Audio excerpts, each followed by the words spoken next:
Bueno, vamos a tratar de recoger todo lo que se ha venido diciendo en general en el encuentro, eh, desde la perspectiva de la Iglesia Católica, pero desde la perspectiva de la fe cristiana, que nos convoca, pues, también a través de experiencias eclesiales diversas y que durante estos días pues han tenido un esfuerzo de reflexión común.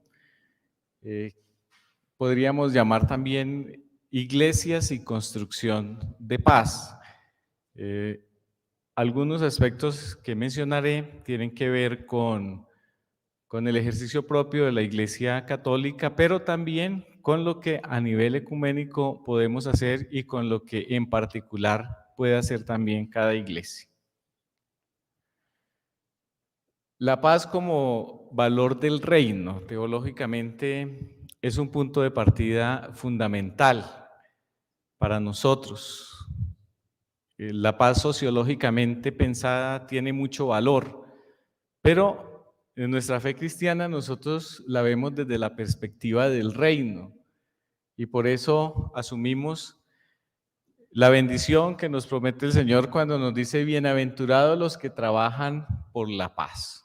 Realmente hay que trabajar por la paz. El Papa habla de ser artesanos de paz y estamos llamados a hacerlo porque es el Señor el que nos da esa paz que nosotros perseguimos. Él nos deja esa paz no como la da el mundo, porque hay muchos reduccionismos frente a la paz. Nosotros vemos desde la fe una paz mucho más integral y definitivamente para nosotros Cristo es nuestra paz. Y tiene que nacer esa experiencia en la vida personal, familiar, de cada sector eclesial, y tiene que llegar a estar en lo profundo del corazón para que esté realmente en lo profundo de la sociedad. Quiero comentar algunos números que a mí me parecen preciosos del Papa Francisco en un documento sobre la santidad, Gaudete et Exsultate. Y él aborda allí el tema de la construcción de paz y me he encontrado ahí con unas ideas maravillosas que quisiera compartir. Quisiera, sobre todo, pues acá hay varios, pero no nos da el tiempo para comentarlos todos, voy a comentar algunos. Por ejemplo, en este número 89 nos dice que no es fácil construir esta paz evangélica que no excluye a nadie, sino que integra también a los que son algo extraños, a las personas difíciles y complicadas, a los que reclaman atención, a los que son diferentes, a quienes están muy golpeados por la vida, a los que tienen otros intereses. Muy importante esto para tener esa perspectiva de la construcción de paz desde el enfoque diferencial. Y nos dice que es duro y requiere una gran amplitud de mente y de corazón, ya que no se trata de un consenso de escritorio o una efímera paz para una minoría feliz, ni de un proyecto de unos pocos para unos pocos. En Colombia esto es muy aplicable. Muchas personas ven el país añorado, soñado con esa paz para una élite, para unas minorías, desde su perspectiva de estar contentos nosotros, un grupito, sin importar lo que puede estar pasando también en otros contextos. Tampoco pretende ignorar o disimular los conflictos, sino aceptar, sufrir el conflicto, resolverlo y transformarlo en el eslabón de un nuevo proceso. Esto está en la perspectiva con lo que decía Lederach en una de sus visitas a Colombia, de no perder nosotros la esperanza de construir la paz. Y decía él que a veces nos toca mucho el pesimismo por la situación que nosotros vivimos, pero que él veía muchas situaciones de esperanza y nosotros las tenemos que seguir viendo siempre. Se trata de ser artesanos de paz, porque construir la paz es un arte que requiere serenidad, creatividad, sensibilidad y destreza. Y aquí viene el Papa a hacer una síntesis, porque también nosotros acabamos de ver esa acción negativa del dualismo, de los muchos dualismos que nosotros podemos construir, y también desde la fe cristiana lo podemos hacer. Estamos en la posibilidad de caer en esa tentación.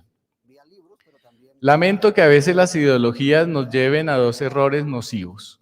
Por una parte, el de los cristianos que separan estas exigencias del Evangelio de su relación personal con el Señor, de la unión interior con Él, de la gracia.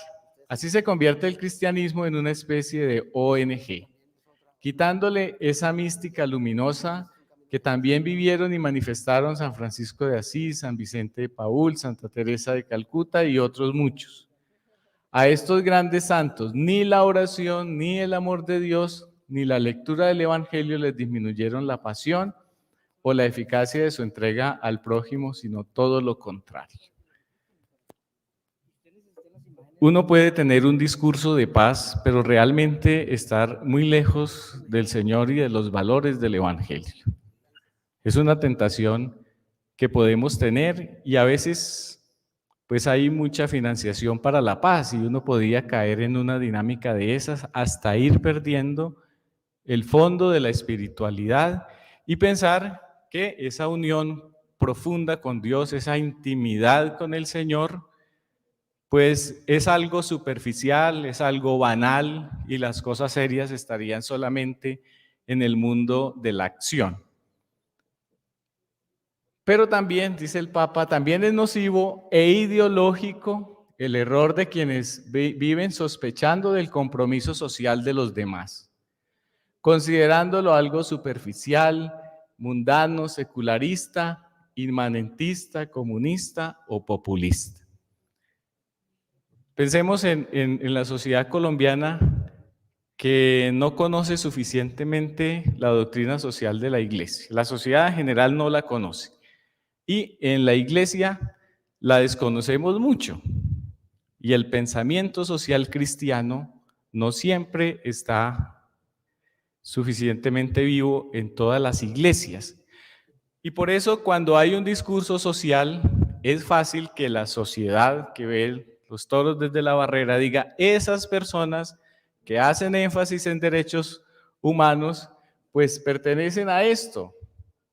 A un sacerdote o un obispo que habla de estos temas, fácilmente le dicen guerrillero con sotana o cosas por el estilo. Y también, pues, asociándonos como a una ideología comunista o populista, y en esto, por ejemplo, es importante el testimonio del Papa. Cuando el Papa estuvo en Estados Unidos, regresó a Italia y le hicieron una entrevista en Italia y le dijeron: mire, los economistas americanos dicen que usted es comunista, porque usted habló de redistribuir la riqueza, habló de derechos sociales, habló de la opción por los pobres, y eso sabe a comunismo. Y el Papa les dijo: el comunismo lleva 100 años, el cristianismo lleva 20 siglos. Y estas son las banderas del Evangelio, de la doctrina social, del pensamiento social cristiano, que no deberíamos dejarnos robar nosotros. Y que no siempre pues hemos actuado en la práctica, que ha sido también uno de los problemas nuestros. O lo relativizan como si hubiera otras cosas más importantes, o como si solo interesara una determinada ética o una razón que ellos defienden. La defensa del inocente que no ha nacido, por ejemplo, debe ser clara, firme y apasionada, porque allí está en juego la dignidad de la vida humana, siempre sagrada, y lo exige el amor a cada persona, más allá de su desarrollo. A veces se pregona la defensa de la vida, pero se es favorable al aborto. Pero también está por el otro lado que igualmente sagrada es la vida de los pobres que ya han nacido, que se debaten en la miseria, el abandono, la postergación, la trata de personas, la eutanasia encubierta en los enfermos y ancianos, privados de atención, las nuevas formas de esclavitud y en toda forma de descarte. Hay gente que dice que los políticos buenos son buenos por el solo hecho de decir que están en contra del aborto y que los políticos son malos por el solo hecho de decir que están a favor del aborto. A veces ese es el criterio para definir, digamos, una decisión política. Nosotros tenemos que mantener siempre como el sentido crítico frente a las diversas opciones políticas y sus propuestas. Saber decir que es tan malo pues promover el aborto como promover el paramilitarismo y los falsos positivos. Es una crítica que tiene que estar suficientemente clara desde nuestra mentalidad cristiana. Bueno, en general pues hay muchos espacios para la promoción de la paz desde lo pastoral, una pastoral litúrgica, una celebración de la fe que debe llevar a crear personas y comunidades de paz. En el caso nuestro de la Iglesia Católica, pues nos damos el saludo de paz en la Santa Misa, que a veces pasa muy desapercibido y como un mero ritualismo. A veces ni siquiera le miramos la cara a la persona cuando damos la paz, pero está orientada a que realmente nosotros seamos personas de paz. Las homilías de nosotros deben ser cátedras de paz. Lo que se predica en los templos católicos y en otras iglesias debe ser cátedra de paz. La Jornada Mundial de Oración por la Paz, que tenemos el 1 de enero y que nos invita a una reflexión muy importante que nos hace el Papa siempre comenzando el año. La oración por la paz que está en el formulario eucarístico, en la oración de los fieles, eso está muy presente en nuestra liturgia. Cuando en la Iglesia Católica una persona se confiesa, el sacerdote le dice al final: el Señor ha perdonado tus pecados, puedes ir en paz. Es una terapia de paz y de reconciliación lo que hace el sacramento de la confesión. En la confirmación se le dice, después de que se le impone se crisma a la persona, se le dice la paz esté contigo, precisamente para reafirmar esos frutos del Espíritu Santo que debe vivir quien se confirma.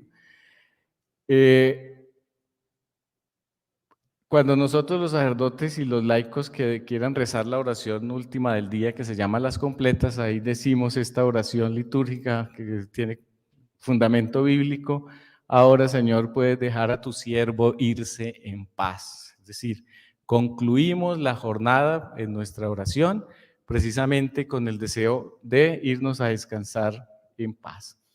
También en la pastoral profética, la catequesis debe ser una escuela de paz, con contenidos, metodologías y niveles. A veces no aparece el tema de paz en nuestras catequesis, por lo menos en la Iglesia Católica. Hay otros temas, la oración, los sacramentos, pero hay que insistir muchísimo más en este tema de la paz. Los medios de comunicación deben hacer esa apuesta, precisamente para valorar como la construcción de paz y reconciliación como algo central. Una visión y misiones de paz y de reconciliación. Yo creo que eso nos faltó en la Iglesia Católica y en todas las iglesias después del acuerdo de paz.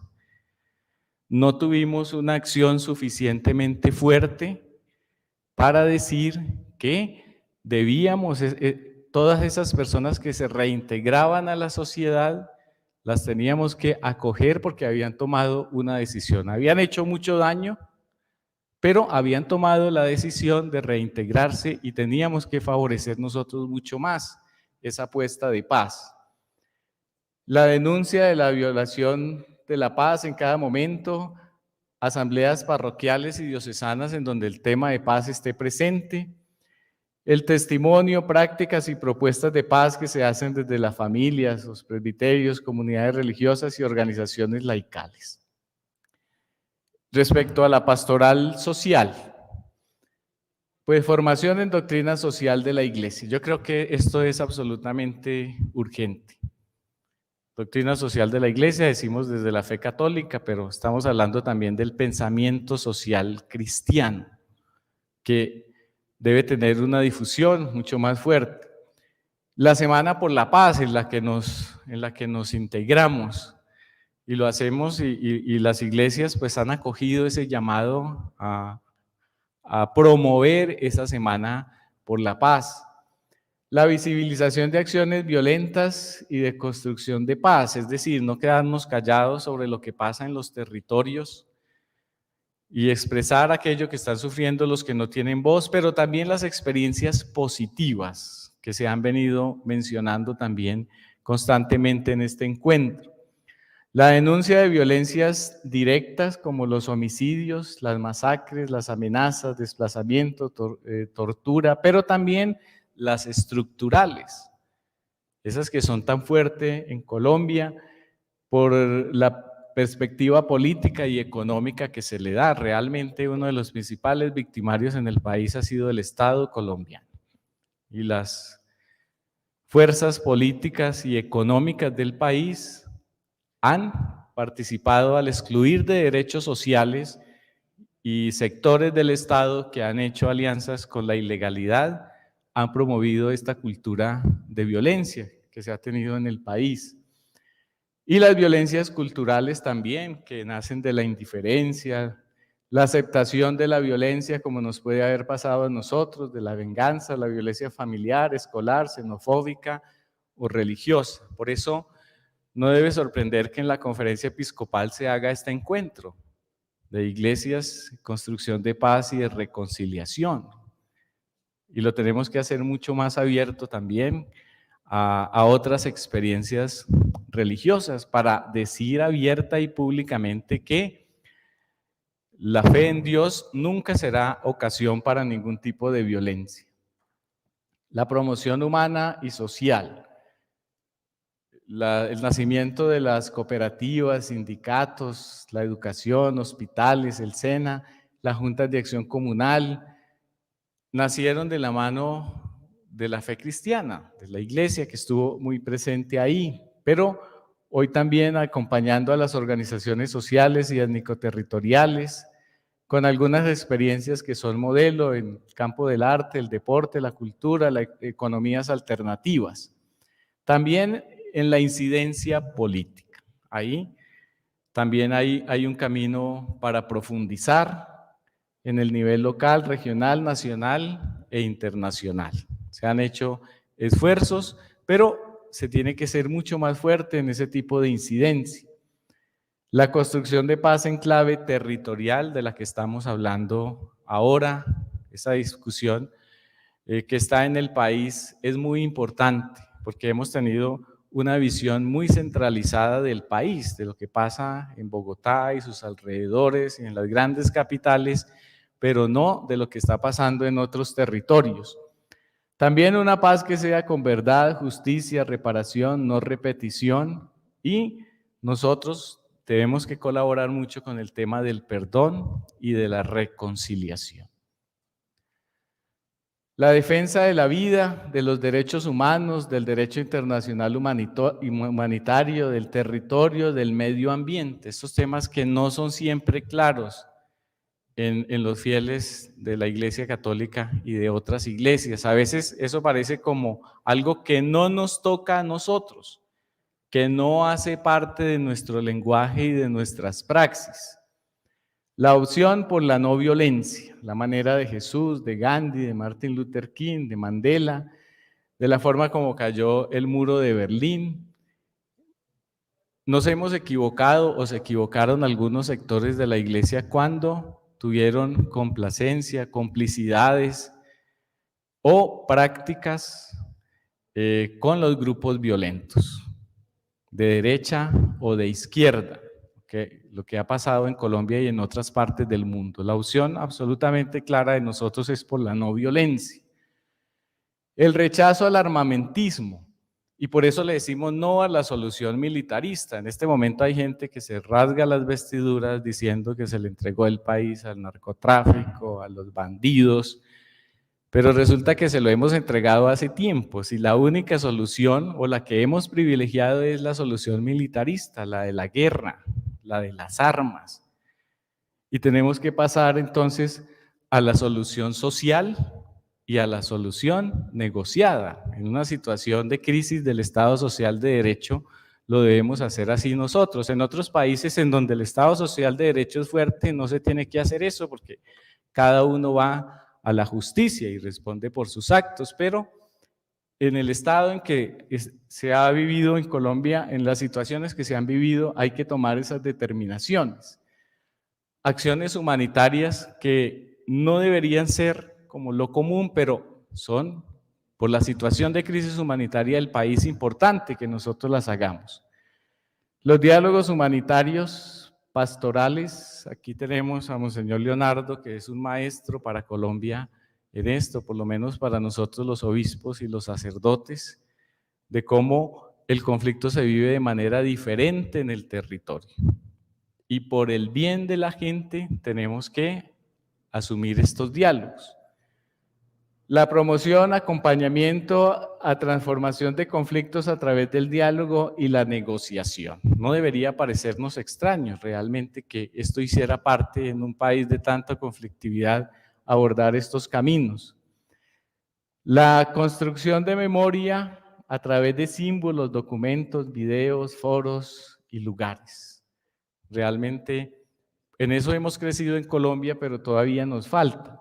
La lucha frontal contra la corrupción, la ilegalidad y la inequidad, es que aquí es donde está la raíz de todo. Un país donde se roban un buen porcentaje del presupuesto, un país donde la corrupción se enquistó en lo público y en lo privado, y las prácticas de la ilegalidad han entrado en muchos ambientes, y un país tan desigual como Colombia, ¿cómo podrá hablar de paz solamente quitándole las armas a los violentos o utilizando las armas del Estado pues, para ir a los territorios y llenarlos de armas? Nosotros tenemos que resolver estos problemas para que realmente podamos llegar a la paz anhelada. El apoyo espiritual, pastoral y psicosocial a las comunidades y víctimas. Nuestra presencia religiosa es muy valiosa para las comunidades. Lo aceptan en estas situaciones de conflicto y lo añoran en otras situaciones. Los cambios estructurales, la exclusión pasando de la exclusión social a la inclusión social, de la inequidad a la equidad, de la injusticia a la justicia, de la civilización del odio a la civilización del amor, de la violencia armada a la paz social, de la paz negativa a la paz positiva. Como sociedad civil y con la sociedad civil, haciendo una alianza con las organizaciones sociales. Nosotros tenemos que trabajar de la mano de la sociedad civil. Desde la fe cristiana lo hacemos todas las iglesias. También haciendo un acompañamiento pastoral a comunidades victimizadas, teniendo solidaridad con territorios en conflictividad armada. Estando allí, no solo como agentes silenciosos, sino que realmente asumen la realidad territorial en la que nos encontramos. Y la movilización social, que es muy importante también, y que debemos acompañar, dándole nosotros también toda esa fuerza de la no violencia, porque no es la movilización social no está directamente relacionada con la violencia, pero sabemos que tiende a ser manipulada por muchos actores. Quiero terminar entonces aquí con estos criterios generales. La identidad nuestra es la del Evangelio de la Paz sin ideologizaciones. Nos hace mucho mal matricularnos con una ideología. Nosotros debemos tener siempre la actitud crítica, porque lo que nos rige, nuestra identidad y con lo que nos hemos matriculado nosotros es con el Evangelio. Por eso uno ve, por ejemplo, los obispos de Nicaragua, otras iglesias en Nicaragua, criticando ese régimen, ese sistema violador de derechos humanos, pero también vemos a los obispos de Brasil y a otras iglesias criticando ese régimen que quita los derechos sociales que se habían alcanzado y favorece cada día más los privilegios de los poderosos. La ideologización nos hace mucho mal y prácticamente nos saca a nosotros del camino del Evangelio. La corresponsabilidad. Y aquí el diálogo ecuménico pues tiene un factor absolutamente importante. Por eso este evento es tan importante y tenemos que continuarlo haciendo en diferentes espacios. El diálogo social, interdisciplinar, interinstitucional, el diálogo cultural. Sabemos que el reciente documento del Papa habla sobre el diálogo social, la amistad y el diálogo social, la fratelli tutti. El sentido crítico. Nosotros no podemos perder el sentido crítico frente al Estado, frente a las guerrillas, frente a los paramilitares, a los grupos de delincuencia, a los empresarios, a los políticos, gobernantes, a las actuaciones y estructuras eclesiales. También en la crítica está la autocrítica. No nos ponemos como jueces de los demás, sino que hacemos una autocrítica también del camino que hemos recorrido. El profetismo, porque realmente es necesario que hablemos desde el Evangelio y lo hagamos en los momentos en que lo debemos hacer. Lo peor sería un cristianismo silencioso. Bonhoeffer decía que la Iglesia, hablando de la situación del crecimiento del nazismo en Alemania, dijo que la Iglesia cayó cuando debía haber gritado. Y a nosotros ese profetismo nos cuesta en muchas ocasiones por salvaguardar muchos intereses. Lo tenemos que hacer prudentemente, lo tenemos que hacer colectivamente, con muchos criterios, pero sin abandonarlo. Trabajar por una pedagogía para la paz, construyendo una cultura de paz y acciones para transformar los conflictos. Construir iglesia y sociedad pacifistas. También a través de estructuras de oración, formación, reflexión y acción. Nos hablaban ahorita del sentipensar acción, ¿no? Es importante integrar como todos esos niveles y no instrumentalizar la paz y el conflicto para que no quedemos en la impunidad, en el negocio o un posicionamiento político de sectores. Cuando nosotros nos identificamos absolutamente con un sector, podemos perder realmente nuestra independencia y autonomía. Y hacerlo con realismo, porque ahí vendrán siempre conflictividades, pero nosotros debemos trabajar por transformar las conflictividades en las que nos encontramos. Concluimos así este encuentro promovido por la Comisión de Conciliación Nacional. Lo hemos querido hacer desde la perspectiva de nuestra fe cristiana, profundizando en el sentido ecuménico y pues aquí hay como algunas pautas que se han venido pues recalcando en estos días y que deben seguir pues planteando a nosotros una ruta en el trabajo de construcción de paz desde la fe cristiana. Muchas gracias.